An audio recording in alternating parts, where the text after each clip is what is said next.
Let me say that when you read your morning newspaper, the headlines say that they charge Stalin as guerrilla. I know plenty people may want to shout, but brother man, what is there to shout about? I living in a yes man society where all the no man becomes the enemy. And if you decide to hold tight to your no, the system have so much different ways of getting you to go. Nothing is strange in the life of a man out for change. Nothing is strange in the life of a man out for change.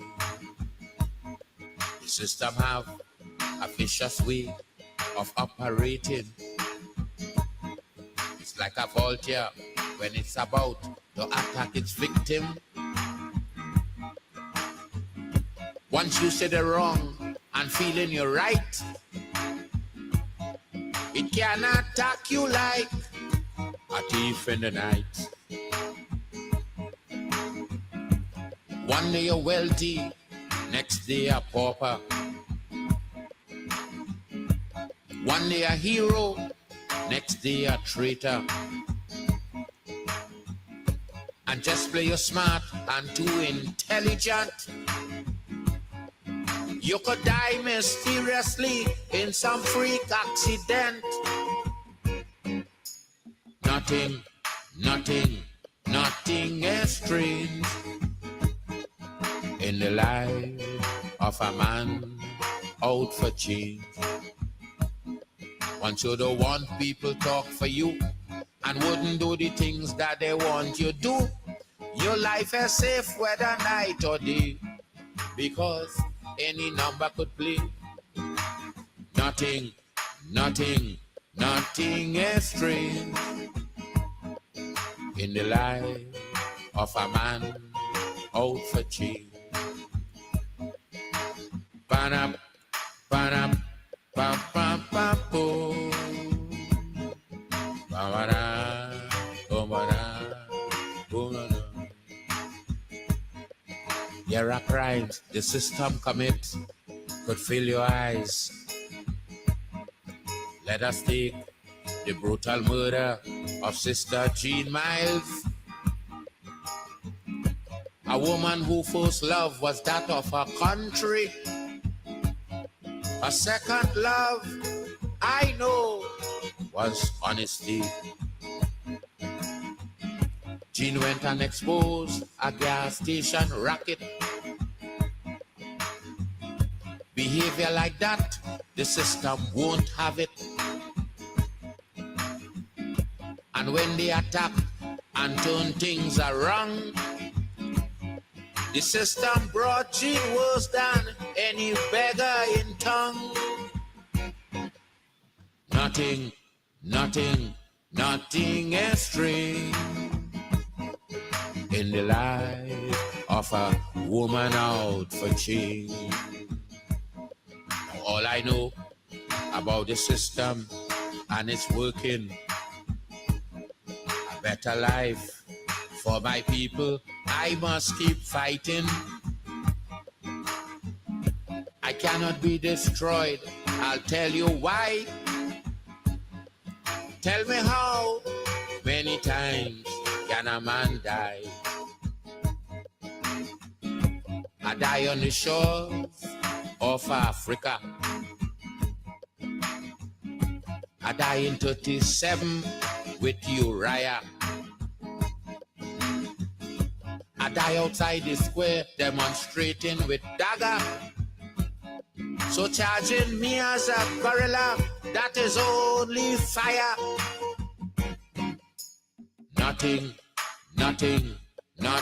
is strange in the life of a man out for change. Want you to want people talk for you and wouldn't do the things that they want you to. Your life is safe whether night or day, because any number could play. Nothing, nothing, nothing is strange in the life of a man out for change.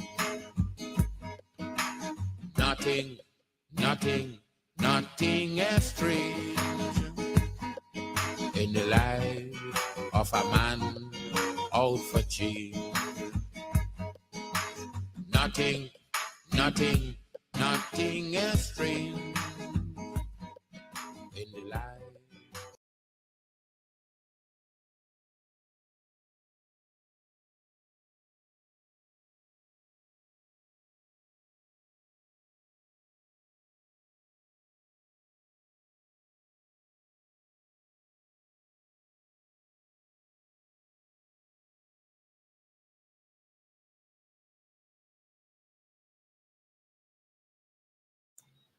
Nothing ends strange in the life of a man out for change. Once you don't want people to talk for you and you want to talk for yourself, then they want to put you in jail. The words of the Black Stallion as we come tonight, big show tonight because the opposition leader is here, Aubrey Norton, and we're going to be talking about a range of issues tonight. So please share the link already. Already, all the front seats are gone, and things are filling up rapidly. We come on here tonight. Lots of action today. As you all know, Kidaki Amsterdam was arrested this morning, ostensibly for some offending statement he made against a big boy, a very big boy, who is well connected, and he is in the police lockup tonight. He was arrested this morning, taken to CID. Wasn't told what he was charged for, what he was arrested for, and it was not until his lawyer Nigel Hughes, got there, and eventually they said that he was being accused of cyber crime. They took him to Ramveld police station, booked him, and he is there tonight. Our understanding is that a civil matter was started by the person who contacted the police to say that Kidaki offended him. And this civil matter is in the courts. And now the police is seeking to bring a criminal proceeding against Kidaki Amsterdam. We in the WPA say very clearly that Kidaki is a political prisoner as we speak. Only a couple of weeks ago, Big Boy was accused of a very, very serious offense, and he was sent off on station bail, wasn't put in the lockups. And Kadaki's been accused of cyber crime, of saying something about somebody, and he is in the lockups right now. It's clear what kind of country we live in. This morning, the tables begun to turn. A couple of days ago, as you noticed, Congressman Jesse Jackson's son, Jonathan Jackson, was brought here at the invitation of the government. They took him up to Linden and they had him on the stage with them. And some of our people had begun to make some noise. What is he doing there? Well, apparently the noise got to him. And today he went to Mocha, our ground zero, and met with the people at Mocha, and you all saw what happened. He met with the opposition leader and his team. members of the PNC and the AFC. I understand he met with his father G today. So what was intended to be a rolling out for the government so they can show off, look, we capture a Negro from America. Well, the tables turn because Congressman Jackson said in no uncertain terms, he told Kwame McCoy, I am not a Negro. And put that little, you all know what I want to say, in his place. And that's the place he should be. Good evening, welcome to Politics 101. Tonight we're going down the road. We're going down the road. Remember, I quoted from the maestro himself, Lord Kitchener. The road make to walk on Carnival Day. Constable, I don't want to cause a rough, but any steel band man cross my path is a long funeral to the Royal Hospital. The road, Guyana, make for all of we, not for one set of people. And this confounded nonsense of believing you can buy black people left, right, and center. You go to Linden, you didn't talk to the leaders of Linden. You're going into the heartland of the PNC, you didn't call the opposition leader and say, let me sit down and plan this national thing by. We discuss every day, but this is a national story, it's the independence. Let me plan. No. You want to go in there to show the Negroes that you're in charge of them. Also, and then you think you bring a Negro from America to skin his BT on them. Also, well, the tables turn today. Good evening to all of you wonderful people. The reason I love you all is because you are a constant. Every night you all are here and you are a witnessing. As a little boy I grew up with, hearing from the radio born, I'm saying, watch with me one more night. You all have been watching with us here for the last 4 years. And we hope it's not too long. The old people say, 2 man in more. We got to believe that we're doing it. But it's not my night tonight. Maybe tomorrow night or another night, I don't deal with Mr. Tonight is Aubrey Norton night. There comes a time in the life of any nation when you have to look yourself in the mirror and say, what we doing, where we going. There are twists and turns along the way, 58 years of independence. This is a country that was ruled by white people. And when the white people left, I told you all, I went to LBI in 1966 May, when the Duke of Edinburgh, I think is the name of the lady husband that came. And I asked my auntie, that white man, she said, well, he come in, it's the last time he come, he's not coming back now because we're independent. And what independence means is that we got to traverse the road. I am saying the PPP has undermined our independence. We got to recapture our independence. And the road has been hard and long. And I make no bones about it because people like me, and I dare say people like Aubrey Norton, in 1966, nobody could have told us that at some point we would be talking to the nation in our own voice and with our black faces from Christiansburg or Buxton, wherever.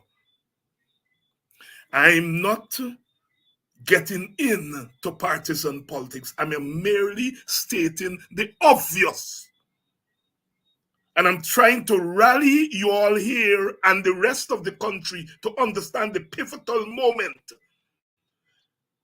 And we have to understand this moment. Jack Dio could come from unity. Irfan could come from Lenora. And the people on that side say, it's their time. Why the people on our side can understand is our time. I am not getting into politics here. I leave that for Norton. I am into the sociology. You're black like me, you're poor like me, and poverty is your legacy. I say no. We're beating the poverty, the economic poverty. We're beating that poverty with bountiful ideas and acumen. Good evening. It's not my turn tonight. I am merely asking the questions, but I have to put that footnote and blame me for it. Say it's Dr. Hinds. Are you ready? All right. I think we are ready. Let's bring in Aubrey Norton. He was here 2 weeks ago, and he said some things that some of you all, some of us, were not too happy about. That's how politics go. He's here tonight, and we're going to talk big things tonight. Big things tonight. Are you ready? Let's go. Aubrey Norton, good evening. Good evening, David. It seems as though this is about the 10th time we're speaking for the day because of... Yes, well, we were compelled to speak because when I heard that they picked up Kadaki, knowing the Guyana police force and knowing the PPP regime, I thought, like I said to you, we had to find a lawyer very early, which we did. And, you know, even with a lawyer, this oppressive government, this government that has no decency, this government that has been abusing the arrest of persons for 72 hours, we were like sure that they were going to seek to keep him for 72 hours. More so when it is as a result of the pushing of part of the wealthy family friend elite. And so we have been talking all day. We have been talking all day, and of course we managed to get the best of them. Nigel Hughes, and he was there along with one of his young associates, and it was quite a thing. The CID police were trying to not talk to Nigel. Eventually, they had to talk to him, and they were trying to get Kadaki to answer to being a Negro.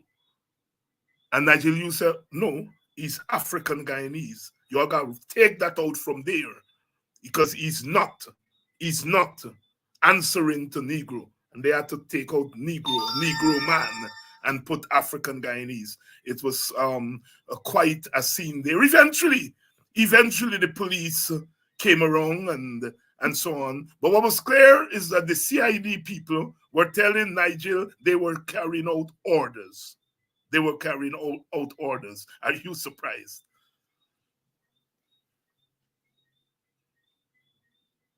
We've lost it. Yes, go ahead. We're hearing you now. The Guyana police force, I've long argued, has been politicized. I've long argued that if you choose a commissioner because you can control him politically, then you will not be involved in law enforcement. You will be involved in serving your political masters. And so I'm not surprised at all that they say they were operating based on instructions.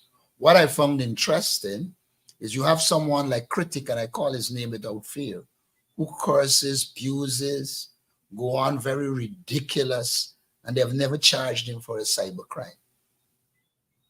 And I found it in keeping with the normal approach of the police in recent time to go down the road they went. Remember, this is not the first trumped-up charge.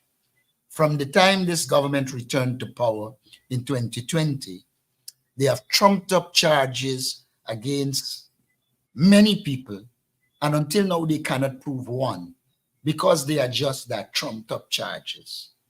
They had Dharam Lal, who has been accused of rape, who never spend 1 hour in the lockup, 1 minute.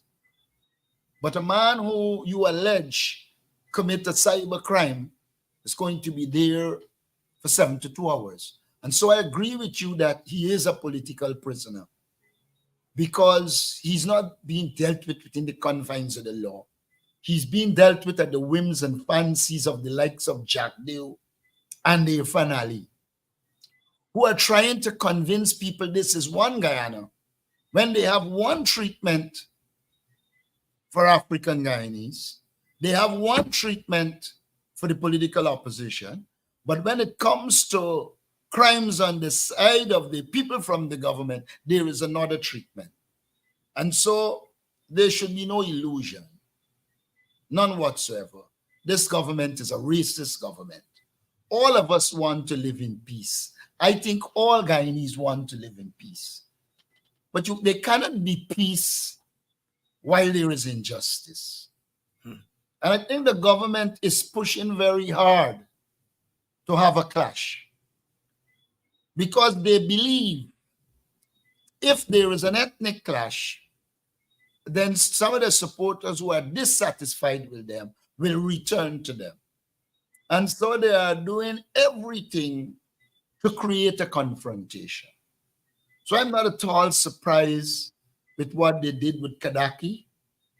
I'm not at all surprised. Let us not forget, Takoma Gunsi made whatever statement he made. They shackled him.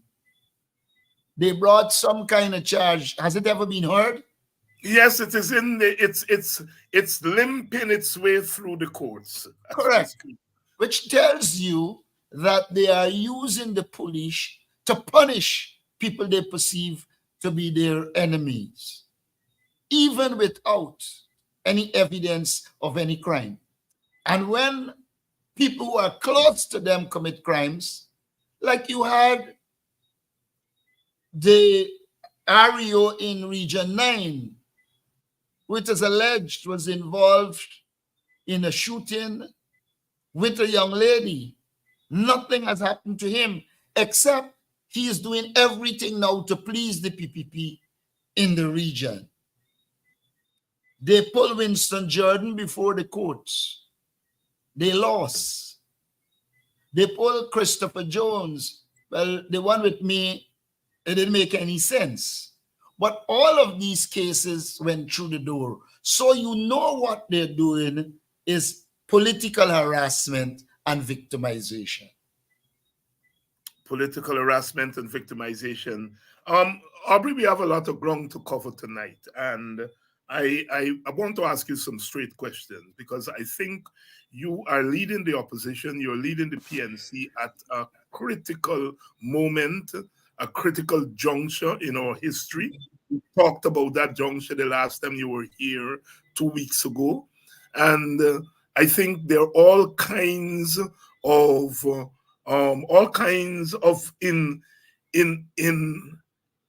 innovations from some quarters. There are all kinds of interventions from other quarters.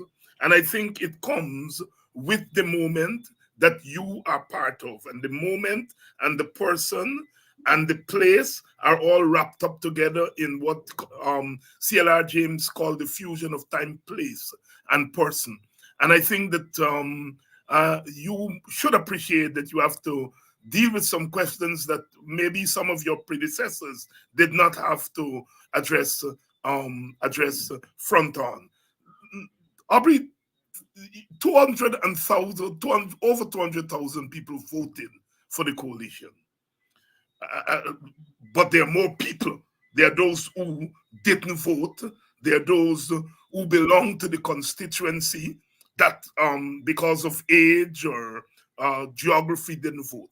You are carrying on your shoulders half of this nation in terms of those who are looking to you for leadership. At a time when this government is, as you just pointed out, very unforgiving when it comes to using the power of the state to hammer the supporters of the opposition, hammer all the supporters. but especially the supporters who make up the bulk of your support base.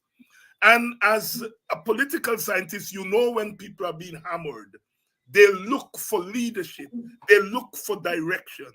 And it therefore puts you in a position that a lot of other leaders would run away from. And putting it to you here, Aubrey, that half of this nation right now is looking to you for a direction, not for direction about how to duck and how to hide, but how to face head on the onslaught of this government. Are you aware of the responsibility that you have on your shoulders right now? I am no doubt aware. David, when I became leader of the PNCR and then leader of the opposition, our supporters felt abandoned. We had to go out there, engage our supporters, motivate them, and bring them back into the fold, which we did. Whatever people want to say about the local government elections, we fought against the odds and maintained our strength. Since then, we continue to mobilize. From the inception, it was recognized that we had to make the international community au fait with what the government is doing. And we have consistently engaged the international community and made them aware of what was happening. I heard Kwame saying today that it is the opposition that organized MOCA. No, it was the government. What the opposition did was to say to the congressman, don't just listen to us. Go to MOCA and speak with the people. Today, the people in MOCA spoke for themselves. And the house slave, Kwame Mackay, tried his best, but the people spoke. One of the things we have to keep doing is exposing them at the international and at the local level. I've always stressed that in this moment, one of the key things is organization. I want to point out the PPP government went into Linden and took over the co-op society and put an interim body. And I said then to the leadership in Linden, and immediately running up, that you need organization. Whenever this meeting is called, we should be so organized that we get rid of the PPP and we have a leadership that reflects the interests of our people. We have been able to do that through organization. So I think it is critical. At this moment, I would say to you, I believe our task is to continue to organize in every nook and cranny. The PPP isn't saying anything, but we did considerable work in the Amerindian communities. And many of the PPP persons they proposed to become Tushos were rejected by the indigenous people. While all of them that would have succeeded are not APNU, some of them are independent. But the fact that they chose to stand up and fight is indicative of the leadership we give them in terms of helping them to develop the consciousness and engaging them so that they can take on this regime. I believe at this stage, we need to continue our organization. Our organization has to be done in such a way that in the final analysis, when the time comes, we can rally and organize our people against the People's Progressive Party. And I think that is critical. We have been protesting for the last 2 years for a clean voters list and biometrics. We have made our position known to the international community. We are seeing some support coming. For me, the main elements of leadership at this time that we have to exercise are: one, we have to show the ability to overcome problems because there are a lot of odds against us. We have to find novel ways of mobilizing both our people and the financial and other resources we need to take on the government. We have to continuously engage the police, which we have been doing. I'm talking about the likes of the commission on them. I'm talking about the average policeman who we have to continue to educate, to say to them, you are being used and you need to be skillful and understand this struggle and operate in a particular way, because the government sets out to use you. Isn't it interesting that the persons who they actually sent to Mecca to defend the government were all Afro-Guyanese? The one from housing, whatever nonsense he named. I can't remember his name now. But when you look at it, you could see a buffoon that is being used politically. Now, we have got to continue to educate our people, while at the same time preparing for every eventuality. Some there are who run around and say, I said there will be no protest. I never said that. I said, one, there is need for new forms of protest. And I did say in that presentation, we need to do the organization so whenever you protest, it can achieve its objective. Forbes Burnham warned us, if you go to the destiny to mole, that if you're in a struggle and the first sight to the police, people run, then you will defeat your purpose. But if you have the organization and you can deal with the issues that emerge, you will succeed. And that is the kind of leadership I think that is needed at this stage. Aubrey, I want to press you on that matter of protest, because protests for a lot of the people on this program and a lot of the people I've been in Guyana now for the last week, and I've talked to people, their understanding of protest is street protest. And they feel that there has been little or no street protest, and they've bought in to the view advanced by people like myself that part of the reason the PPP is running roughshod over your supporters, our supporters, it is because they are clear in their mind that there is not going to be any public pushback against them.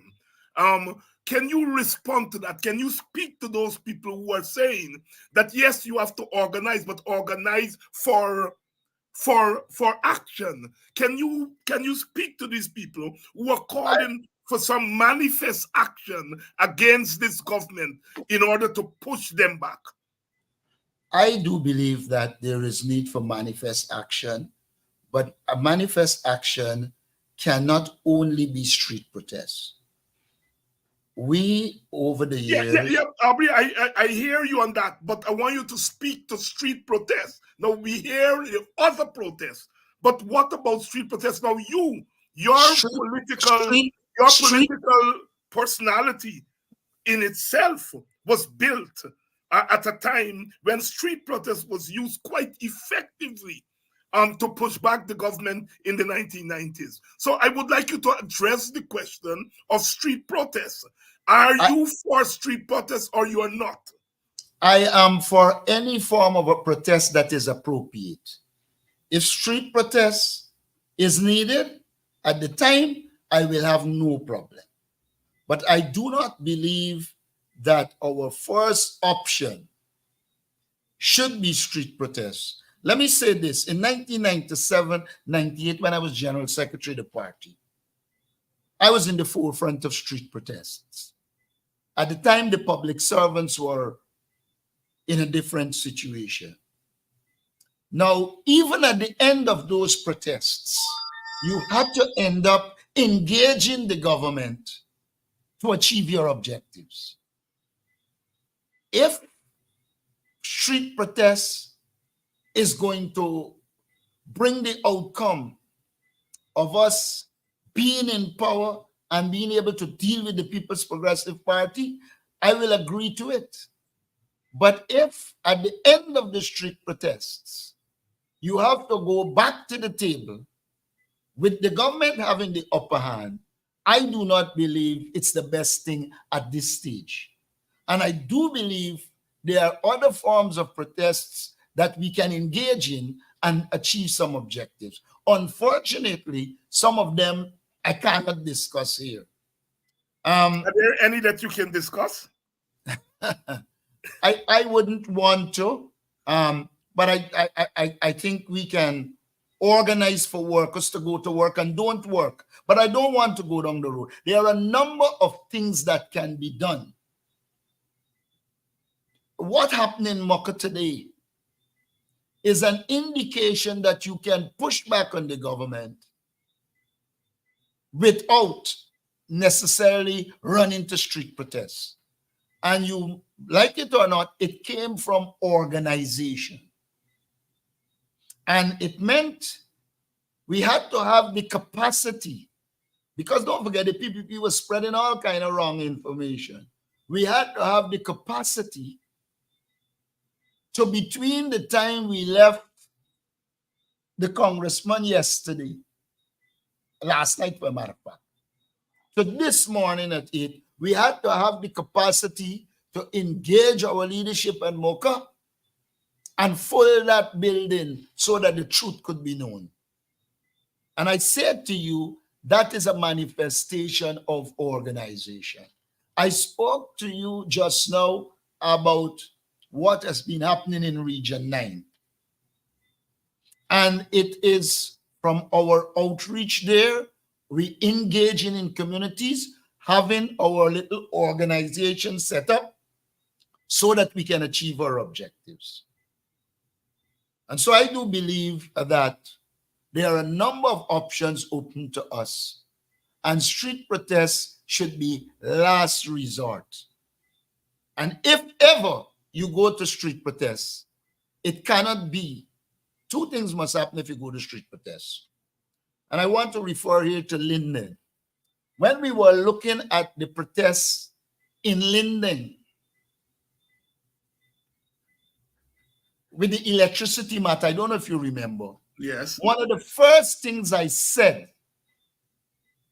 was that we had to meet out to the Indian community in Linden, which we did, and said to them, this is not a fight between African Guyanese and Indo-Guyanese.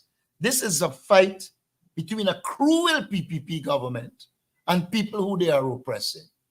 And even as we prepare for different forms of struggles against the People's Progressive Party, we have got to be able to meet out and to define this struggle as a clash between the PPP elite, their family, friends, and favorite, and all the people they are oppressing. If your struggle isn't properly defined, you can end up damaging the same struggle that you hope to promote. And so what I'm saying is that essentially we will struggle. Essentially we will protest. But we do not want to run down the road of becoming involved in activities that don't allow us to confront the oppressor, but allow the oppressor to turn the tide against us. And that is a critical matter we have to deal with. So my position is simple and clear. All options are on the table. Even as we organize, there are a number of things that we will do, including mobilization of the people to confront the government now and electorally. We cannot miss the fact that in the present world order and the present system, change is coming only by, or in the main, by electoral means. And to do anything to jeopardize that, to me, it doesn't make strategic sense. We have got to struggle in a way that we ensure we are making ourselves, all of us, electable. We have to struggle in a way that the average poor Indo-Guyanese who is suffering just like us, just like the average African Guyanese, the poor Amerindian young man or woman who is suffering like the Afro-Guyanese, we have got to define the struggle in clear terms of the poor class of people confronting this oppressive regime. And do not allow the PPP to run to the narrative that, oh, it's the thugs and they're coming after Indians, etc. You know, I want to do something simple. I was talking with some people and I said to them, you know, there was no Linden, no Wisma massacre. This is what you mean? They had a Wisma massacre. And I asked them how many people died. And they tell me they thought about 50, etc. And 2 or 3 persons died. And not all 3 were related to the disturbances. But the government and certain entities created a perception that there was the massacre of Indians in Linden, which is not true. And therefore, as you do your political work, you have got to engage people so they understand the misinformation and disinformation while we organize to achieve our objectives. I have been involved in organizing protests. I know what it is to protest. I know what it takes to sustain it. But if it is not done properly and in the right context, it could end up, rather than pushing back the PPP, it can end up pushing us back. And you are well aware of what can happen in such circumstances. And therefore, I believe we should leave all options on the table, organize across the country, and deal with whatever situation emerges at the correct time, including the legal option. Because sometimes we tend to see politics in one dimension. You can push back on the government legally. We are the teachers and others are pushing back on the economic front for better wages and salaries. And the truth is, with all the noise people are talking about weakness of the opposition, the PPP's back is against the wall. It is for us to continue to do what we're doing, do it in a structured way, and continue to push the PPP backs to the wall. And their back will always be to the wall because they are greedy. They are not prepared to ensure that the resources from this country meet the people. So by their very actions, they're alienating a large cross-section of the Guyanese society. You say we are representing 250,000. I believe if our politics is sensible, we will end up representing more than that. I'm not one who believes there can be some massive swing. That is not feasible. But what I do know is that this government is alienating many in its support base who might not vote for you, but they will not vote for the People's Progressive Party. And that also has to be part of our politics. Aubrey, you said a few moments ago, and thanks very much for that explanation. You said a few moments ago that all groups in Guyana are suffering, all poor people are suffering, and I think you're quite right on that. But isn't it instructive that Congressman today went to Moko and not Port Morant? That isn't it that people in Moko and the people who look like the people in Moko are suffering in a particular kind of way that is different from the people of Port Morant and Albion and so forth? And that perhaps you want, instead of trying to fuse the narrative, is to speak to the suffering of Amerindian by themselves, the suffering of Indians by themselves, and the suffering of African by themselves, rather than trying to lump all 3 together. And then the brutal suffering of Africans gets watered down and lost. Respond to that, please. I don't agree with you. I agree that there are degrees of suffering. Yes. In fact, while I believe the African Guyanese are suffering the most, I do believe that indigenous Guyanese are suffering terribly. Yes. And in some regard, because they lack businesses, etc., in a way that no other group faces, they suffer a lot. The African Guyanese suffer. The Indo-Guyanese suffer. But I want to make a few points about sufferings. Mhm. All ethnic groups tend to have a different response to sufferings. I engage, and you mentioned Port Morant. We will be in Port Morant. We have been engaging across the country. But engaging in Port Morant or engaging in Bushlat, it isn't going to be an approach in which you seek to get them to rise up against the government. The psychology has been, and the psyche has been one in which they are involved in more passive resistance. The African Guyanese tend to be involved in more active resistance. The indigenous people form of resistance is different and is changing. Mhm. It is now for us to analyze all of those situations. While we compartmentalize, you still have to fuse because Yes. people pursue interests. And what we have to do is create a confluence of interests that shows in large measure poor Africans, poor Amerindians, poor Indians are suffering at the hands of this regime. Our response to the suffering must be different, but we must galvanize people against the suffering and widening the base.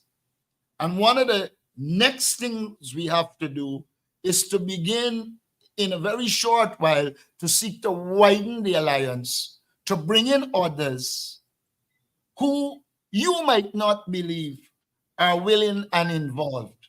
I'm not at liberty to say who I am meeting and who I am not meeting, but I can say this to you. A large section of a section of the Indo-Guyanese are tired and fed up with the PPP. And we should do nothing to push them back to the PPP. We should do everything to establish one, in government we will be fair. And I know people are critical. They said Granger was fair. And what happened? You have to be fair. First thing. The second thing, you have to be organized in such a way that you can mobilize all ethnic groups. And the third thing, you have to be clear in terms of your vision of where you want to take the society and how you are going to get them there.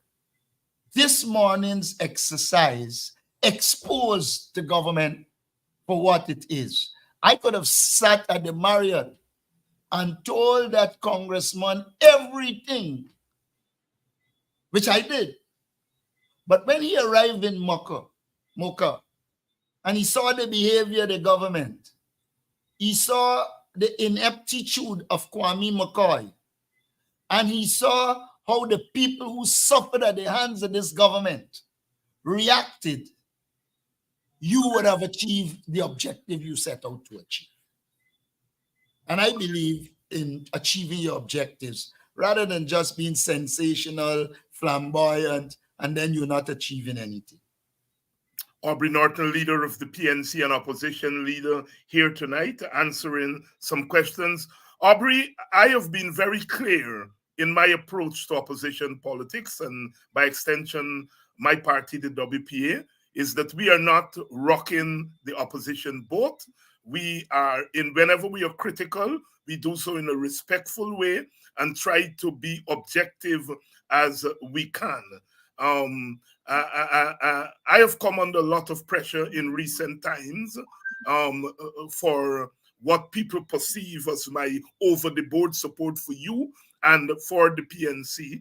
I have gotten so many calls over the weekend that there was a delegation that met, an opposition delegation that met the congressman. The AFC, the PNC was there, but the WPA was not invited.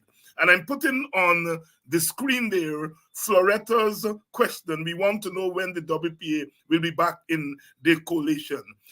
We have been active on social media, and whenever we have a chance to be active in the community, people are seeing us. But they tend to feel that we are left outside of the opposition tent, so to speak, by you. And the recent meeting on the weekend is a good example. And I have had to answer a lot of questions as to why we were not invited to be part of that delegation. Over to you. All right. Let me start by saying this. You know, you weren't left out generally. That I've been engaged in the WPA. We have a few issues to resolve. And once we deal with that, I think there's a general agreement that the WPA will be in the, we call it. Now, I would say this to you.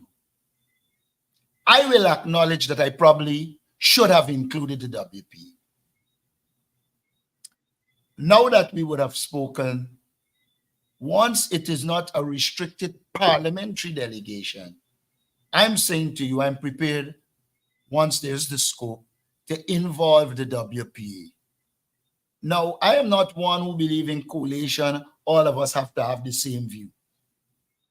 I believe in coalition. There will always be the differences of views. Like I say to the AFC, like I've said to you. But I do believe we can work together. And I will take it as an error on my part. And that moving forward, once it's not restricted to a parliamentary delegation, I would say to you, I'm prepared to engage the WPA and have them involved. It's like Glenn Ladd. I think, for instance, he does a good job at what he is doing. And we will never be in a position to do what Glenn Ladd is doing. The WPA will never be in a position to do what the PNC is doing. The AFC will never be in a position to do what the WPA is doing. But if we could combine all of that against the government, then we can be doing well. And that will be my approach. I think we need to move in the direction of a joint opposition. Aubrey Norton here tonight, moving in the direction of a joint opposition. Aubrey, I don't like to get into your internal party politics, but there have been some headlines, and I toss it around in my head for the last 24 hours whether I should go where I'm going now, and I've decided that I will go there. Clearly, what is what is at work in the PNC is, on the one hand, democracy. Because once you have democratic engagement, you are going to have some hard punches thrown by the various contestants. But there is a feeling that you all are overdoing it in the PNC. That, for example, the issue regarding the North American region, which I myself have only come to understand it after reading about 4 or 5 stories and talking to people, because it wasn't a straightforward issue. And because I have serious people are telling me, why Aubrey just expel NAR and throw a whole set of people overseas out of the party. These people bring in money in the party and Aubrey throw them out. And I myself, the first reading, that occurred to me. But as I read, it is much more complex than that. Please, Mr. Norton, if you can explain that which is becoming a disaster with all the back and forth in the media and so forth. Please explain it for this audience. The truth of the matter is, if you left me, there would have been no back and forth. But some people answered, which I didn't think should happen. This is what is the reality. The reality is the party has groups that function in the United States of America. And as a party, we've made it very clear. We are very thankful for the support of Guyanese in the diaspora. From the time when I became leader of the party, a document was before us in which the North American region of the party wanted to incorporate itself under a 501c. We said we had no problem with that. The Central Executive met, and before I move on, I want to say this. Both Amanza Walton and Gary Best are correct to say they never advise on FARA. And for whoever put it out there saying that, I apologize to them because they never advised on FARA. They met in a committee and the advice was on how we deal with NAR moving forward. And I wanted to clarify that. And I want to repeat it. Both Amanza and Bess were correct. They did not advise on FARA. They advised on the rules that were being developed. And the recommendation that came to the CEC is that the 501c Inc. could operate in the United States in keeping with the laws of the United States. But that there are persons who operate in groups in support of the party. If you are saying you're operating in a group in support of the party, then you will be guided by the party constitution. Now, we made it very clear that it should be guided. This nonsense about expelling people doesn't make any sense. The decision we took was that our groups will continue to operate, do whatever work they do, and that they will meet and establish their own committee because they are not going to operate as a 501c in the United States. So there was no expulsion. Our groups continue to be engaged, functioning, doing what they have to do. And that is the crux of the matter. So, go ahead. Yeah. The individual groups are reporting directly to Congress Place, yes, rather than the umbrella or NAR. All right. Yeah. Now, how are delegates allocated from overseas? How has it been done in the past? Did the delegates come from NAR or the delegates came from the individual groups? They come from the groups. Each right. group, even in Guyana, each group identifies its delegates and send it down. NAR doesn't identify delegates. Delegates, the party constitution is clear. For every 10 members you have, one delegate you're entitled to. And that is done at the group level. It has nothing to do with NAR. And mind you, NAR is a misnomer. And from the time I became leader, I said to them, you cannot be calling yourself NAR when you are restricted to the United States. I said to them, the groups in the United States must form the United States PNCR. Groups in Canada that exist form Canada PNCR. And then the groups in Canada and America can meet and form a North American region. But you cannot have a North American region with just groups in the United States. And that is where we are. Aubrey, is it normal for the leader of the party to be the chairman of the Congress organizing committee? The leader of the party is an ex officio member of every committee and can be. And I'm not the first leader.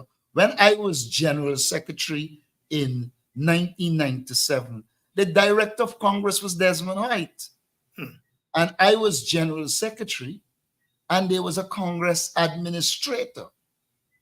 Now you have a Congress administrator. Just like that, you have a general secretary who's the facilitator. There is absolutely nothing about the leader not being the director of Congress. Where the leader cannot be involved is at two levels. One, the accreditation committee, which is a group. You identify the head of accreditation who deal with all the documentations and decide who are delegates, etc. And then when that process is over, it is handed over to an independent returning officer who conduct the elections. What some people are trying to do is to suggest that I have some role to play in the elections. Not at all. The accreditation committee deals with that, and the returning officer chooses his staff and deal with elections on the day. And I can say to you that will continue, and we will have transparent elections. But I want to tell you something you should know in the political process. When people believe they can lose, they start creating the conditions to say something went wrong. Aubrey Norton here dealing with some internal party matters, because these matters have come into the public domain. I don't like to get into the internal matters, but these matters are in the public domain, and I think it's only right that we ask Aubrey to deal with them. Aubrey, I'm going to ask you a frank question that I have gotten from all kinds of people from all stations of life while I was abroad, and more so when I come back. Have you made a deal with the Americans not to have street protests? I have never engaged the Americans on anything of street protests. I will tell you, from the time I became leader of this party, I engaged the Americans on what the PPP was doing, expressing to them our concerns, and developing relationships with them that could help us in the long term. No foreign company, no foreign embassy can say they had discussions with me and I agree not to be involved in street protests. I saw one who writes nonsense all the time, Eglon, some nonsense name, saying that. It's totally untrue. I went to the United States, never met Exxon in the US. And when I returned home, everybody was asking me, you meet Exxon? I never met Exxon. The two times I met Exxon, met them right here with other party persons outside of me, and the information on it was put in the public. I can say this to you. My integrity can stand scrutiny. I have never compromised myself politically and will not. I don't know why I spent all these years building a character and then out of the blues want to be compromised. That won't happen. In fact, I believe one of my greatest strengths is the fact that the PPP has nothing on me. And therefore, I can say to them exactly what I think. Follow up. It is now in the open that they have been over the years Indian Guyanese business people who have contributed financially to the party. And there is a suggestion that that financial contribution may have slowed down or vanished totally. Have you made a deal to get back that donation? And part of the deal is not to put people on the road. As you know, Indian businesses and businesses in general don't like people on the road. Have you made a deal with Indian? But let me tell you why that is a stupid argument. Let me tell you why it's extremely stupid. Let's assume you're putting people on the road. Is it the Indian community can be affected now or the Chinese? You see, people don't think sometimes. In 1997, street protests might have affected Indian businesses. And so the Indian community would have gone to the PP and said, you got to end this thing. Right now, most of the business around are Chinese. I can say this to you. I've made no deal with any community, whether it be Black, Indian, Chinese, or indigenous. What I have said, and I do believe it, is that as a party, we should be mobilizing resources from our support base to help us. I did say at one stage that when you go dependent on big businesses alone, when you get government, you have to give the big businesses everything. And therefore, you will not be able to serve the ordinary people in the way you want to serve them. And one of the things I'm committed to is serving the ordinary people in this country. I am criticized for not going at the Pegasus, and the might well have been last night. But when I am on Orange Walk, I engage the average Guyanese who will give me ideas. When I'm on Pleasance Line Top, is the average Guyanese I'm engaging who will give you ideas. You know, a simple man said to me, the next time you're going to talk about poverty and so, this is before I did the interview in Sapphire. The next time you're going to talk on things like poverty and so, you got to illustrate it in a place like Sapphire. I have learned over the years, from the time I was general secretary in this party, some of the best ideas come from ordinary people. All you have got to do is to listen to it. We had a massive bingo here. You think I can take claim that is some brilliant idea from me? No. People walk off the road and say, boy, your support base display bingo.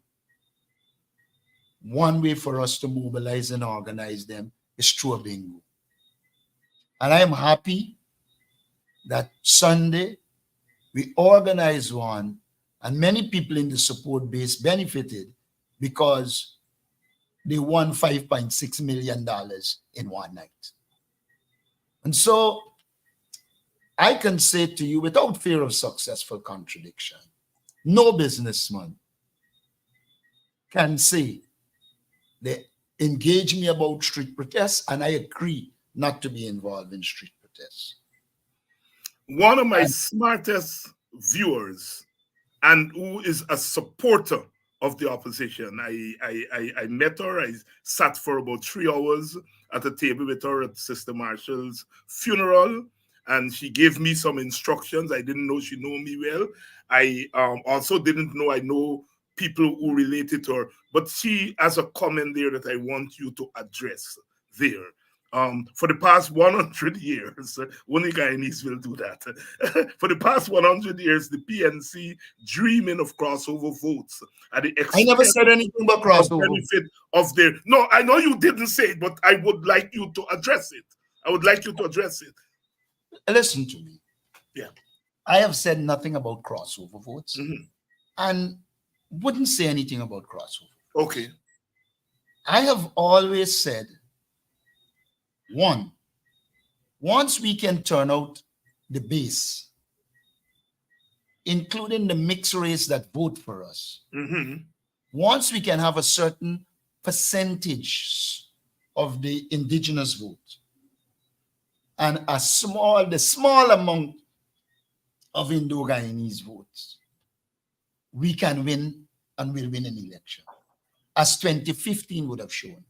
Now, when you start to talk about crossover votes, you are using a concept that says, oh, we just get about 45% and 6% got to cross over. I do not speak about crossover votes. But even though I don't, I am cognizant of the fact that to run this country, your Indo-Guyanese population has to be comfortable with you. The Amerindian population has to be comfortable with you. The African Guyanese population has to be comfortable with you. And so in whatever we do, if we are into politics to get government, we have to do things to establish that we will govern in the interest of the people of Guyana and transcend some narrow partisan politics. Whatever criticism you want to make of David Granger, and I'm not saying he's the best person, I'm not saying he was a big politician, I'm saying he proceeded to govern in a fair way, and I think misread the brutality of Barra Jack Dale and allow him the scope to get in. But I do accept that his approach to governance is what is needed in this country.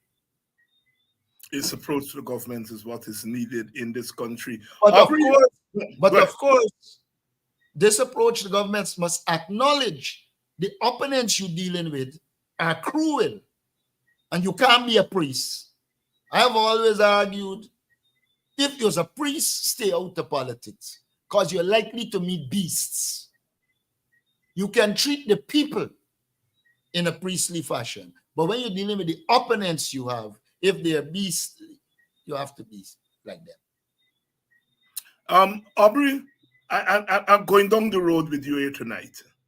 Robert Corbyn, who you grew up with in the PNC, when he became leader, he relinquished the presidential candidacy. First, he relinquished the presidential candidacy to somebody else other than himself. Later on, he relinquished the leadership of the party, which a lot of people questioned whether he was correct to do that or not. Are you prepared to relinquish the presidential candidacy to a consensus candidate if needs be? Well, I don't know what you mean by a consensus candidate, but let me go through the issue with Robert Corbyn. Okay. Robert Corbyn ran in 2006. Right. And the party didn't do well. And Robert magnanimously said that, look, I'm not going to be the candidate in 2011. Those of us who supported Winston Murray, and I was a part of it, brought a motion to the General Council asking for there to be presidential primaries. We started with Winston Murray. Unfortunately, he died. Those primaries came off, and David Granger became the candidate. When the next election was coming, Granger was leader of the party, and he became the candidate. I believe this Congress will speak. When this Congress speaks, I will listen to the people at the Congress. Is that issue on the agenda of Congress? Well, anybody can put it on the agenda. All you have to do is propose a question or a motion. Okay. And mind you, I will not close the door to any candidate, but I wouldn't open the door to opportunism. I would have to be satisfied that it's a strong candidate who's prepared to face the challenges. Look, in the post-2020 election, I saw many people who were afraid to stand up and speak to the press and say the PPP was involved in rigging the election and challenge them. I did it because I believe in this party and I believe in this country. And whoever I will think of accommodating has to satisfy me and my party that they will run the full course with us and not allow anyone to derail this great party. Aubrey Norton speaking there on behalf of the People's National Congress on that very, very sensitive issue of the leader of the PNC not necessarily being the presidential candidate of whatever opposition outfit. We don't know yet whether the APNU is going to go by itself or it will go with the AFC and the WPA and others. We don't know that yet. So in many regards, this is a theoretical question that we have posed to Mr. Norton here tonight. Aubrey, you have said that we should do nothing to jeopardize the electoral imperatives because quite rightly, you said the way to change governments now is no longer, uprisings and so on. We all accept that this is election time. However, there are hurdles when it comes to a fair playing field for elections in Guyana. The question of a clean voters list is uppermost on the agenda, on the minds of opposition supporters, your supporters. The question of how do you combat voter impersonation? As I'm on this question only today, people stopped me and were telling me that they've been going around in my village, Buxton, for example, and taking dead people off the list in Buxton, and I assume they're doing it in other Afro-Guyanese areas. But in the Indo-Guyanese areas where you do not have people, activists going around checking out stuff, the Indian dead people and people who migrate are still on the list. So they're cleaning the list, quote unquote, in African Guyanese areas, but leaving dead people and other phantoms on the list in the Indian areas. And I understand that there is already a plan afoot to replace those dead people or migrated people in the African Guyanese areas with Venezuelans. How do you intend to convince your audience that the election imperative is it, while at the same time not being sure whether the rules of the game are fair? You have to continue to work to make the rules of the game fair. Mind you, I can put people to sit down and do it, and they do it. They sit down and listen to that announcement, and just like how they identify in Afro-Guyanese, we can produce a list that we could take off the list in our own time. All it demands, again, is organization. Somebody who has the tolerance to sit down and record the dead in which the area they're from. Charles Jones, officer died, blah, blah, blah, blah, blah. That is work ongoing. But our major call is for biometrics. And we continue to press the international community on biometrics. We continue every Tuesday to protest at GCOM for biometrics, because that is the option. Now, as we move forward, we have to prepare. We have to prepare for any eventuality. All I would say is this. I'm one who don't believe in boycotting an election and you let the government take everything. So you have two options. Put mechanisms in place to curb it or ensure there are no elections.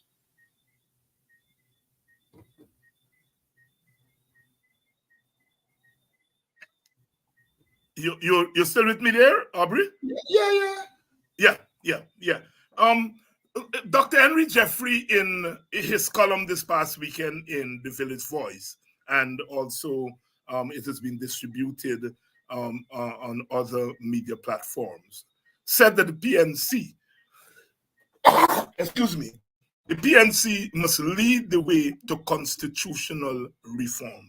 And of course, we know constitutional reform for us is generally electoral reform. There are other aspects of constitutional reform, but generally, when we say constitutional reform, we are talking about mostly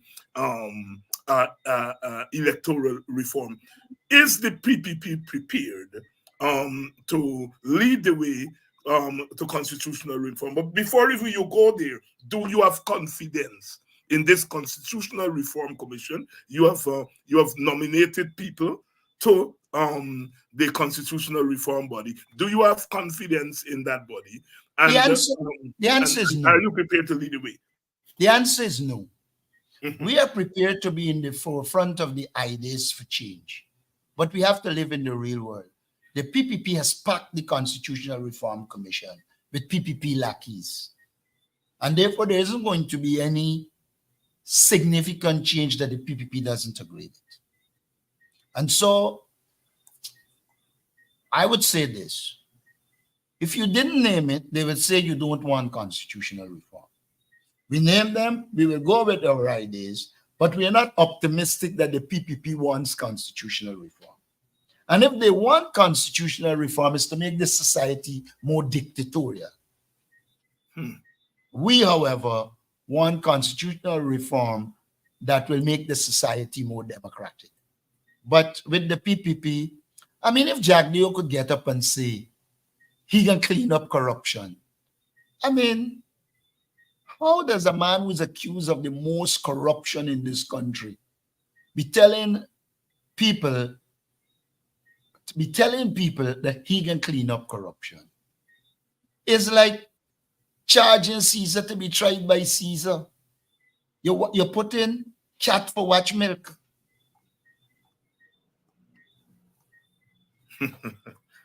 Aubrey Norton here tonight answering a range of questions.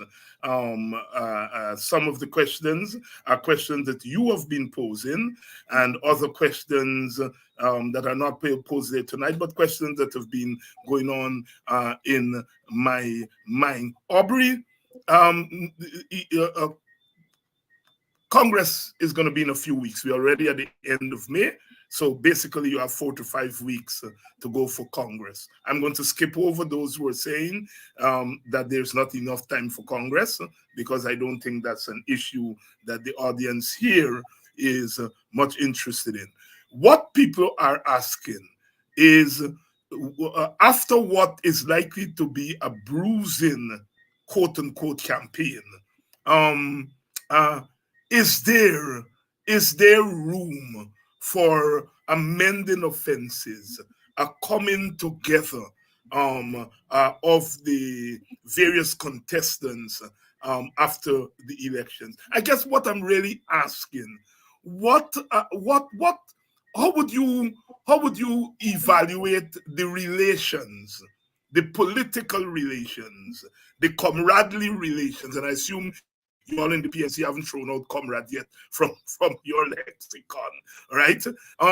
What is the level of camaraderie relations with you and your other two contestants? And can those relations withstand this campaign? And after the elections, whoever wins, do you think you all are going to be able to hold the party together and to press forward? We saw, bearing in mind, after the 2020 debacle that it was very difficult to bring the factions together. Are you confident that we are not going to have a repeat of that after this Congress? It depends on what you mean by unity. Mm-hmm. This party base is united. Yes. Across the country, this party base is united. Okay. After the last Congress, there was an agreement among Aubrey Norton, Richard Van West-Childs, and Joe Harmon that whoever wins will be supported by the other. I won. Now, there were persons who campaigned for Joe Harmon, and I reached out to them and brought them on the executive of the party. And so, from the last Congress, I would have shown that I am prepared to meet out to unite the party. But unity is not a one-sided thing. Both sides, all who are involved, will want to have to work together. It is my sincere hope that after this Congress, whoever is victorious is supported. But I will say this to you. The party membership is going to determine who is leader, who members of the central executive, and the party leadership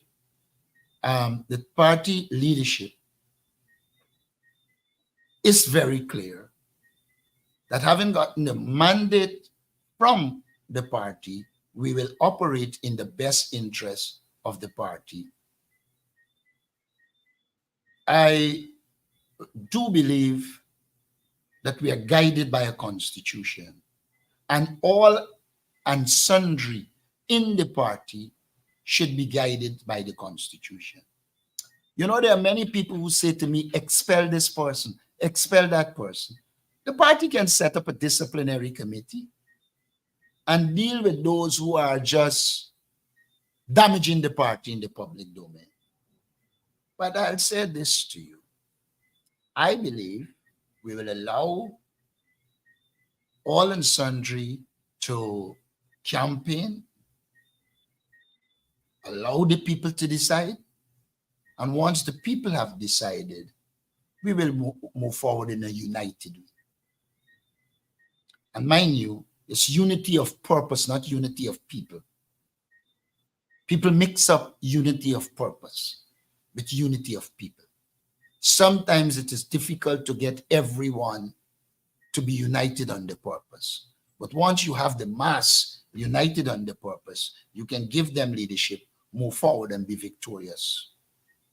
Aubrey Norton here tonight. I am sure that many of you, your questions have at least been asked, and Aubrey has answered the questions. Whether all of you are comfortable with the answers to the questions is another. Oh my! Is another issue, but certainly the questions have been ventilated here tonight. Aubrey, as we close out, your closing thoughts. I don't know if I will speak to you again before Congress, but your closing thoughts for our audience here tonight, and by extension, the nation, because I am certain that the media and others are listening intently to you on this program. Your closing thoughts. This is not the first time the People's National Congress reform has had challenges. I was General Secretary in 1997 election when there were the challenges with the GGG. We worked and many of them came back. And finally, we have had Hamilton Green back in our party, and we're happy that our party is united and working together. I do believe that the party membership is sensible. They will make the right choice, and then we'll be united in purpose.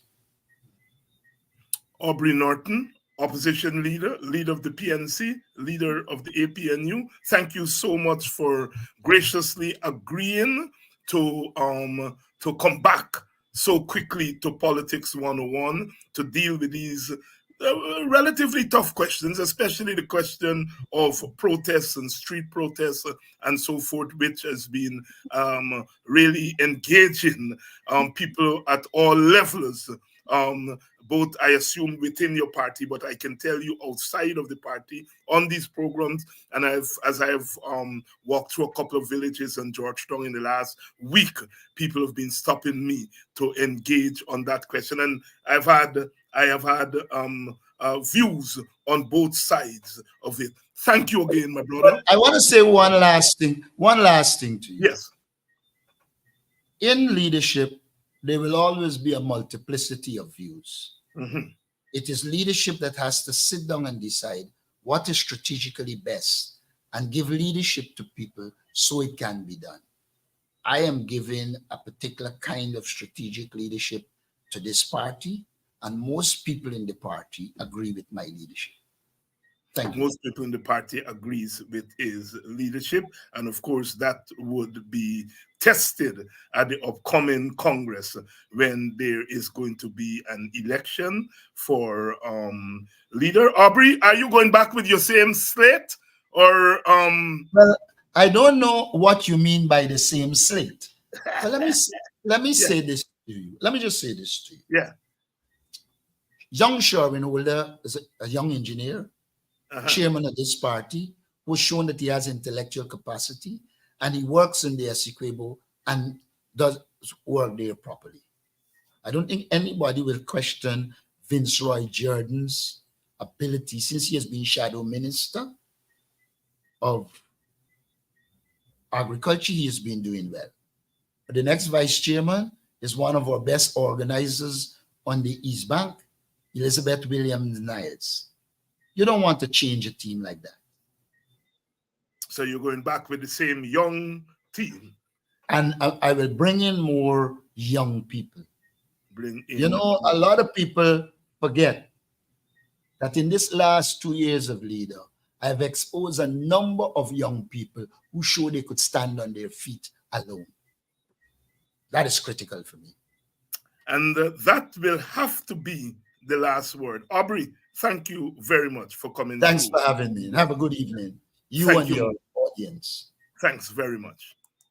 Aubrey Norton there, and really a lot of questions he graciously answered tonight. Let the debate start, because you all have a lot to chew on. For those of you who are joining us late, Kedaki Amsterdam is still in the lockups at Ramveld Police Station.